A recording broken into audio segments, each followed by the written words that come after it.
Good morning, good afternoon, good evening. Welcome to Raven's Readings. I'm reading now from The Sign of the Four, written by Arthur Conan Doyle in 1890. This novel features his character Sherlock Holmes, a detective that excels in observation, deduction, logic, and forensics. Assisting Holmes is Dr. John Watson, a former army surgeon retired with a leg injury. The Sherlock Holmes stories are narratives written from the point of view of Watson as he attempts to record and publicize Sherlock's work. This novel is the second in the Sherlock series. I do readings twice a week, Tuesdays and Fridays. If you subscribe to my Substack newsletter, you'll get notified of my updates as soon as they're ready. If you enjoyed this reading or have other classics you'd like to hear, leave me a comment. In the first chapter, we meet Holmes and Watson and see Sherlock's deductive skills in action. Chapter 1. The Science of Deduction. Sherlock Holmes took his bottle from the corner of the mantelpiece and his hypodermic syringe from its neat morocco case. With his long, white, nervous fingers, he adjusted the delicate needle and rolled back his left shirt cuff. For some little time, his eyes rested thoughtfully upon the sinewy forearm and wrist all dotted and scarred with innumerable puncture marks. Finally, he thrust the sharp point home, pressed down the tiny piston, and sank back into the velvet-lined armchair with a long sigh of satisfaction. 3 times a day for many months I had witnessed this performance, but custom had not reconciled my mind to it. On the contrary, from day to day I had become more irritable at the sight, and my conscience swelled nightly within me at the thought that I lacked the courage to protest. Again and again I had registered a vow that I should deliver my soul upon the subject, but there was that in the cool, nonchalant air of my companion which made him the last man with whom one would care to take anything approaching to a liberty. His great powers, his masterly manner, and the experience which I had had of his many extraordinary qualities all made me diffident and backward in crossing him. Yet upon that afternoon, whether it was the bone wine which I had taken with my lunch or the additional exasperation produced by the extreme deliberation of his manner, I suddenly felt that I could hold out no longer.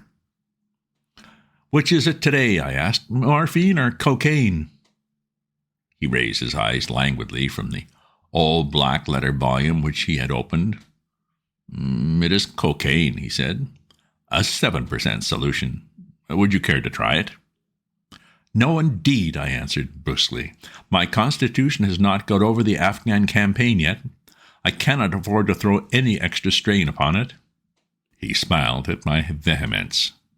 "Perhaps you are right, Watson," he said. "I suppose that its influence is physically a bad one. I find it, however, so transcendently stimulating and clarifying to the mind that its secondary action is a matter of small moment."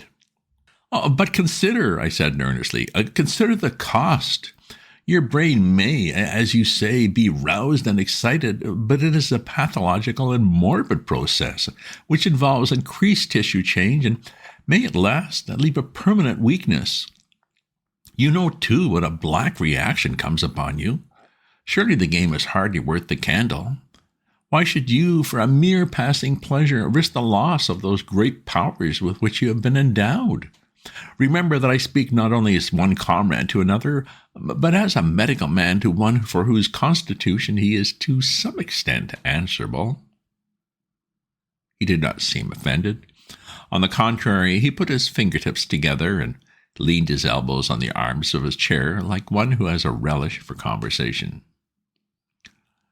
"My mind," he said, "rebels at stagnation. Give me problems, give me work, give me the most abstruse cryptogram or the most intricate analysis, and I am in my own proper atmosphere. I can dispense then with artificial stimulants, but I abhor the dull routine of existence. I crave for mental exaltation. That is why I've chosen my own particular profession, or rather created it, for I am the only one in the world." "The only unofficial detective?" I said, raising my eyebrows. The only unofficial consulting detective, he answered. I am the last and highest court of appeal in detection. When Gregson or Lestrade or Anthony Jones are out of their depths, which, by the way, is their normal state, the matter is laid before me. I examine the data as an expert and pronounce the specialist's opinion. I claim no credit in such cases. My name figures in no newspaper. The work itself, the pleasure of finding a field for my peculiar powers, is my highest reward. But you have yourself had some experience of my methods of work in the Jefferson Hope case.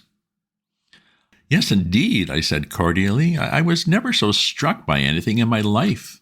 I even embodied it in a small brochure with a somewhat fantastic title of A Study in Scarlet. He shook his head sadly. I glanced over it, he said. Honestly, I cannot congratulate you upon it. Detection is, or ought to be, an exact science and should be treated in the same cold and unemotional manner. You have attempted to tinge it with romanticism, which produces much the same effect as if you worked a love story or an elopement into the fifth proposition of Euclid. Oh, but the romance was there, I remonstrated. I could not tamper with the facts. Some facts should be suppressed, he said, or at least a sense of proportion should be observed in treating them. The only point in the case which deserved mention was the curious analytical reasoning from effects to causes by which I succeeded in unraveling it. I was annoyed at this criticism of a work which had been specially designed to please him. I confess, too, that I was irritated by the egotism which seemed to demand that every line of my pamphlet should be devoted to his own special doings. More than once during the years that I had lived with him in Baker Street, I had observed that a small vanity underlay my companion's quiet and didactic manner. I made no remark, however, but sat nursing my wounded leg. I had a Giselle bullet through it some time before in the Afghan, and though it did not prevent me from walking, it ached wearily at every change in the weather. My practice has extended recently to the continent, said Holmes, after a while, filling up his old briar-root pipe. I was consulted last week by Francois Le Villard, who, as you probably know, has come rather to the front lately in the French detective service. He has all the Celtic power of quick intuition, but he is deficient in the wide range of extra knowledge which is essential to the higher developments of his art. The case was concerned with a will and possessed some features of interest. I was able to refer him to two parallel cases, the one at Riga in 1857 and the other at St. Louis in 1871, which have suggested to him the true solution. Here's a letter which I had this morning acknowledging my assistance. He tossed it over as he spoke, a crumpled sheet of foreign notepaper. I glanced my eyes down it, catching a profusion of notes of admiration with stray magnifique and coup de maître and tour de force, all testifying to the ardent admiration of the Frenchman. He speaks as a pupil to his master, said I. Oh, he rates my assistance too highly, said Sherlock Holmes lightly. He has considerable gifts himself. He possesses two of the three qualities necessary for the ideal detective. He has the power of observation and that of deduction. He's only wanting in knowledge, and that may come in time. He's now translating my small works into French. Your works? Oh, didn't you know? He cried, laughing. Yes, I have been guilty of several monographs. They are all upon technical subjects. Here, for example, is one upon the distinction between the ashes of the various tobaccos. In it, I enumerate 140 forms of cigar, cigarette, and pipe tobacco, with colored plates illustrating the difference in the ash. It is a point which is continually turning up in criminal trials, and which is sometimes of supreme importance as a clue. If you can say definitely, for example, that some murder has been done by a man who was smoking an Indian lunka, it obviously narrows your field of search. To the trained eye, there is as much difference between the black ash of a trichinopoly and the white fluff of bird's eye as there is between a cabbage and a potato. You have an extraordinary genius for minutiae, I replied. I appreciate the reports, he said. Here's my monograph upon the tracing of footsteps, with some remarks upon the uses of plaster of Paris as a preserver of impresses. Here, too, is a curious little work upon the influence of a trade upon the form of the hand, with lithotypes of the hands of slaters, sailors, cork cutters, compositors, weavers, and diamond polishers. That is a matter of great practical interest to the scientific detective, especially in cases on unclaimed bodies or in discovering the antecedents of criminals. But I worry you with my hobby. Not at all, I answered earnestly. It is of the greatest interest to me, especially since I've had the opportunity of observing your practical applications of it. But you spoke just now of observation and deduction. Surely the one, to some extent, implies the other. Why, hardly, he answered, leaning back luxuriously in his armchair and sending up thick blue wreaths from his pipe. For example, observation shows me that you have been to the Wigmore Street post office this morning, but deduction lets me know that when there you dispatched a telegram. Right, I said, right on both points. But I confess I don't see how you arrived at it. It was a sudden impulse upon my part, and I've mentioned it to no one. It is simplicity itself, he remarked, chuckling at my surprise. So absurdly simple that an explanation is superfluous, and yet it may serve to define the limits of observation and of deduction. Observation tells me that you have a little reddish mold adhering to your instep. Just opposite the Wigmore Street office, they have taken up the pavement and thrown up some earth which lies in such a way that it is difficult to avoid treading on it and entering. The earth is of this peculiar reddish tint which is found, as far as I know, nowhere else in the neighborhood. So much is observation. The rest is deduction. How then did you deduce the telegram? Well, of course I knew you had not written a letter, since I sat opposite you all morning. I see also in your open desk that there you have a sheet of stamps and a thick bundle of postcards. What could you go into the post office for, then, but to send a wire? Eliminate all other factors, and the one which remains must be the truth. In this case, it certainly is so, I replied after a little thought. The thing, however, is, as you say, of the simplest. Would you think it impertinent if I were to put your theories to a more severe test? On the contrary, he answered, it would prevent me from taking a second dose of cocaine. I should be delighted to look into any problem which you might submit to me. Well, I have heard you say that it is difficult for a man to have any object in daily use without leaving the impress of his individuality upon it, and in such a way that a trained observer might read it. Now, I have here a watch which has recently come into my possession. Would you have the kindness to let me have an opinion upon the character or habits of the late owner? I handed him over the watch with some slight feeling of amusement in my heart, for the test was, as I thought, an impossible one, and I intended it as a lesson against the somewhat dogmatic tone in which he occasionally assumed.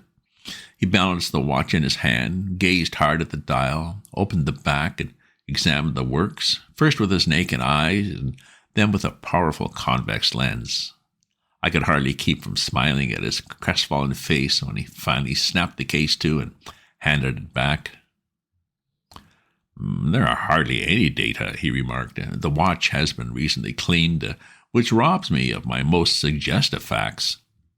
You are right, I answered. It was cleaned before being sent to me. In my heart, I accused my companion of putting forward a most lame and impotent excuse to cover his failure. What data could he expect from an uncleaned watch? Well, though satisfactory, he said, my research has not been entirely barren. He stared up the ceiling with dreamy, lackluster eyes. Subject to your correction, I should judge that the watch belonged to your elder brother, who inherited it from your father? That you gather, no doubt, from the H.W. upon the back? Quite so. The W suggests your own name.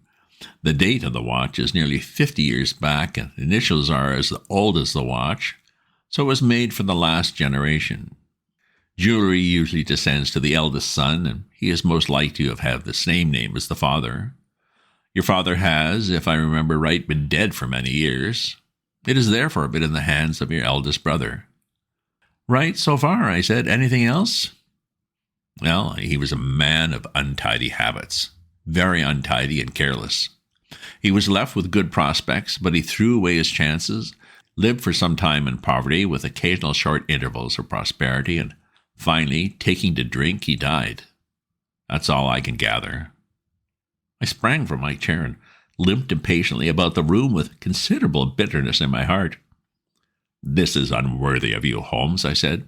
I could not have believed that you would have descended to this.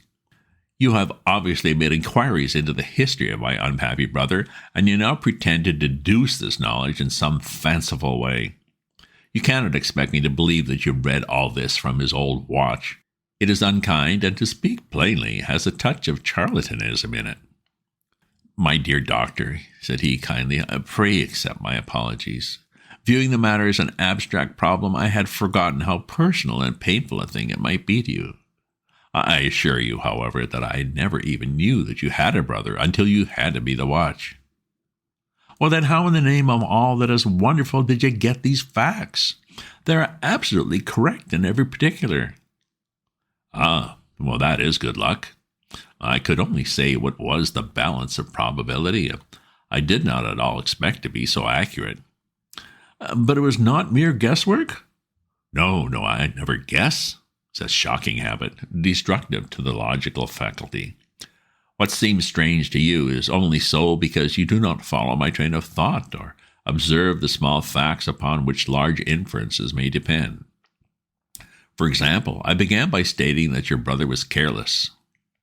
When you observe the lower part of that watch case, you notice that it is not only dinted in 2 places, but is cut and marked all over from the habit of keeping other hard objects, such as coins or keys, in the same pocket. Surely it is no great feat to assume that a man who treats a 50-guinea watch so cavalierly must be a careless man. Neither is it a very far-fetched inference that a man who inherits one article of such value is pretty well provided for in other respects. I nodded to show that I followed his reasoning. In addition, it is very customary for pawnbrokers in England, when they take a watch, to scratch the number of the ticket with a pinpoint upon the inside of the case. It is more handy than a label, as there is no risk of the number being lost or transposed. There are no less than 4 such numbers visible to my lens on the inside of this case. Inference, that your brother was often at low water. Secondary inference, that he had occasional bursts of prosperity, or he could not have redeemed the pledge. Finally, I ask you to look at the inner plate, which contains the keyhole. Look at the thousands of scratches all around the hole, marks where the key has slipped. What sober man's key could have scored these grooves? But you'll never see a drunkard's watch without them. He winds it at night, and he leaves these traces of his unsteady hand. Where's the mystery in all that? It is as clear as daylight, I answered. I regret the injustice which I did you. I should have had more faith in your marvelous faculty. May I ask whether you have any professional inquiry on foot at present? None, he said, hence the cocaine. I cannot live without brain work. What else is there to live for? Stand by the window here. Was ever such a dreary, dismal, unprofitable world? See how the yellow fog swirls down the street and drifts across the dun-coloured houses. What could be more hopelessly prosaic and material? What is the use of having powers, doctor, when one has no field upon which to exert them? Crime is commonplace, existence is commonplace, and no qualities save those which are commonplace have any function upon earth. I had opened my mouth to reply to this tirade when, with a crisp knock, our landlady entered, bearing a card upon the brass salver. "A young lady for you, sir," she said, addressing my companion. "Miss Mary Morchton," he replied. I have no recollection of the name. Ask the young ladies to step up, Mrs. Hudson. Don't go, doctor. I should prefer that you remain." End of chapter. Well, that's Holmes. Intelligent and a little peculiar. But he may finally have a new challenge. Stay tuned for the next chapter in this series, Chapter 2, the Statement of the Case. If you subscribe to my newsletter, you'll get notified of my updates as soon as they're ready. If you enjoy this reading or have other classics you'd like to hear, leave me a comment. Check out my other posts on my Substack at ravensview.substack.com. And remember to share this with your friends. Ta-ta for now.